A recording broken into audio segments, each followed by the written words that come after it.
Planet in the Word, week 35. And this week you are going to be reading a huge portion of Ezekiel. And I'm going to read a passage to you, and then we're going to quickly see if we can discover what is buried a little bit deeper behind this so that we can have a little bit better understanding of what is being said.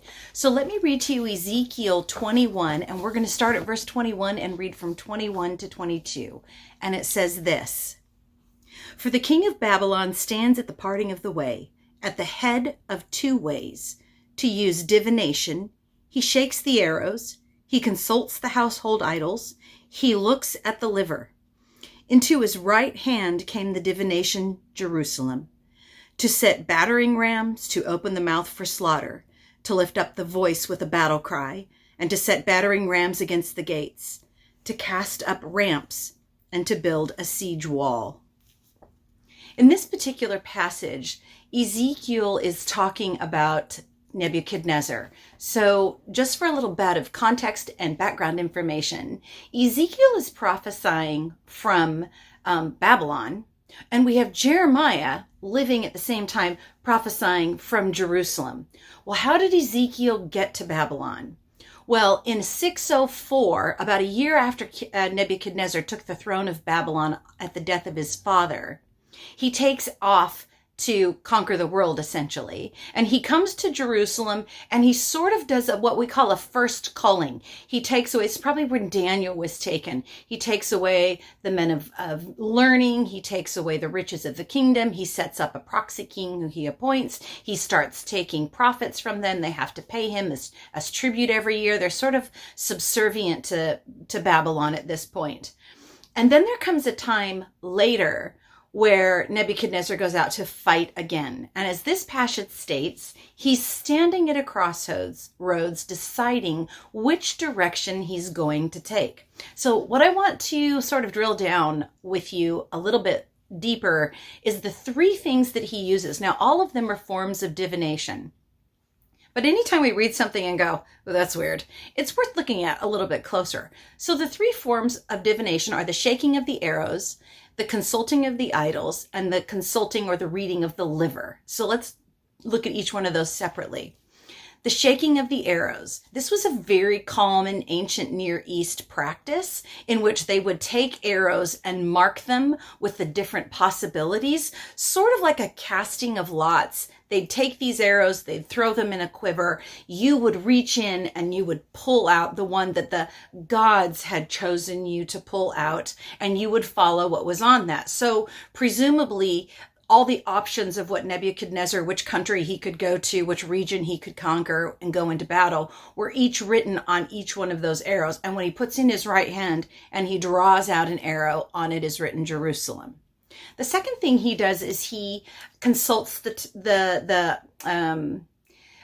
the word actually in Hebrew is teraphim. So that's why I was pausing, because if we understand that cherubim are angelic beings, teraphim are earthly angelic beings. In fact, this is the typical understanding that we have of demons, if you will, but they use them as sort of a household idol. To the ancient mindset, that they were sort of one and the same, right?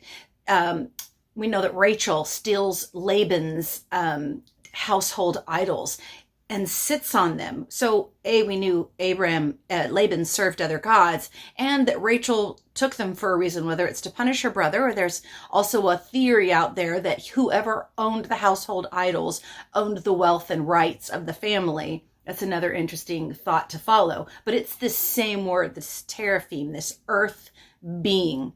Now, the reality is we don't understand quite what it meant that he consulted them. It's pretty much lost. I haven't been able to find anything more on that, other than the fact that there was some sort of idol practice that they would do consistently. And this isn't the only place that's sort of mentioned, but we just don't understand what it looks like. The third thing he did, though, is very interesting, and that is consulting the liver. Now, that is also a very common ancient Near East practice, and it's actually called, let me look at, horospec, meaning to look at closely, and it's specifically to look at closely entrails. So here's the thought process behind that. When you took a sacrifice and you offered the sacrifice to a deity, the sacrifice took on the will, character traits, if you will, of the deity it was sacrificed to. The deity would lay onto that sacrifice identifiers that would mimic him or herself. It sort of took on the image, that sacrifice would take on the image of the deity. So, presumably, the liver of the sacrificed sheep, most likely in this case, took on the identity of, or was a reflection of, the deity that it had been sacrificed to. Therefore, if you took the liver out of the sheep, the liver would look like the liver of the deity. Why the liver?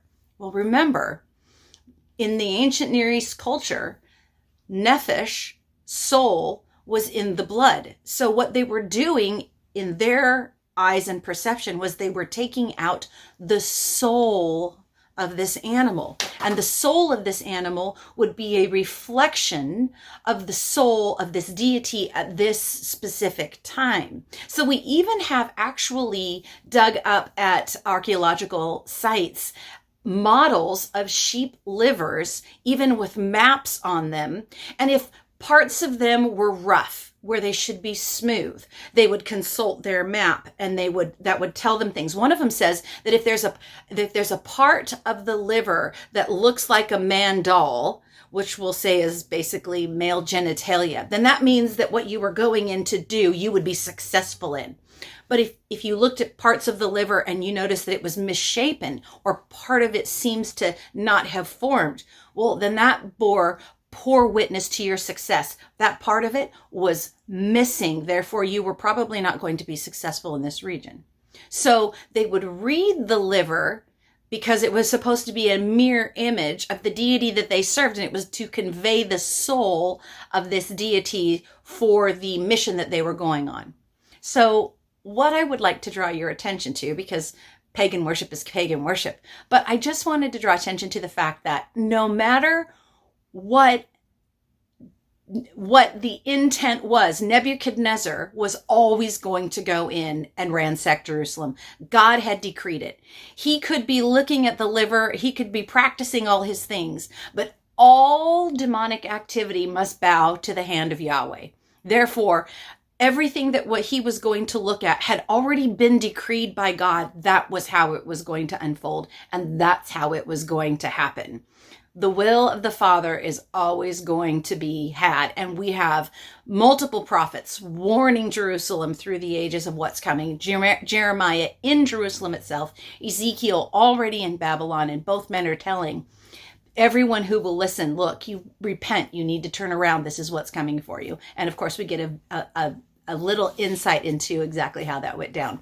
I hope you find that interesting. Thank you for stopping by. Have a good week. Bye-bye.